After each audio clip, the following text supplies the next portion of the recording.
అంతే. అంతే. దాంతో పాటు ఎక్కడెక్కడ లిటిగేషన్స్ ఉన్నాయి వీడికి ఎక్స్ప్లెయిన్ చేసి మరి ఇద్దరు కలిసి తినడం నేర్చుకున్నారు కొత్తది. ఈ సిచ్యుయేషన్ లో వ్యాపార పారిశ్రామిక వర్గాలు ఎంటర్ అయ్యి జరుగుతున్నది బిజినెస్, పొలిటికల్ బిజినెస్ నడుస్తుంది.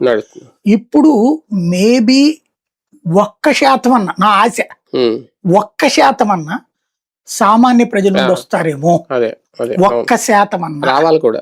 ఎందుకు అంటే ఇప్పుడు ఫర్ ఎగ్జాంపుల్ కొలిక్పూడి లాంటి సామాన్య జనం ఎడ్యుకేటెడ్ లో నుంచి దళిత సామాజిక వర్గంలోనే ఎడ్యుకేటెడ్ కి అతను రాజకీయ ప్రేరేపితం కాదు, అతను వచ్చి గెలిచాడు కదా. ఆనంద్ బాబు అయినా జగదే, ఆయన పేరేంటి ఇంకొక ఆయన ఇంత ముందు మాజీ మంత్రి ఉన్నాడు కదా, వీళ్ళందరూ కూడా ఎస్సీ ఎస్టీ సెగ్మెంట్స్ లో అట్లాగా సామాన్యుల నుండి వచ్చినటువంటి వాళ్ళు ఉన్నారు.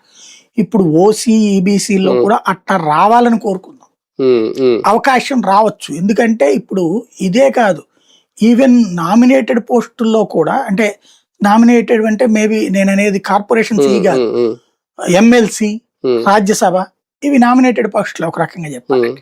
వాటిట్లలో కూడా సీట్లు పెరుగుతాయి కదా. ఇప్పుడు 175 అసెంబ్లీ స్థానాలు ఉన్నాయి కాబట్టి 45 మనకి ఎమ్మెల్సీ, అంతే కదా. ఇక్కడ జరుగుతున్నటువంటి 65 టోటల్, 170 వంతాడు ఇక్కడ లెక్క వచ్చినటువంటి, ఇప్పుడు 45 కదా మనకి ఇక్కడ. ఇప్పుడు రేపు పొద్దున ఏమవుతుంది, 45కి హాఫ్ అంటే 22 వచ్చేస్తుంది కదా మళ్ళీ. అక్కడ సంఖ్య 22 కొత్తగా ఇవి వచ్చినట్టే కదా మండల్లో. అట్లాగే రాజ్యసభ ఇప్పుడు 11 ఉంది.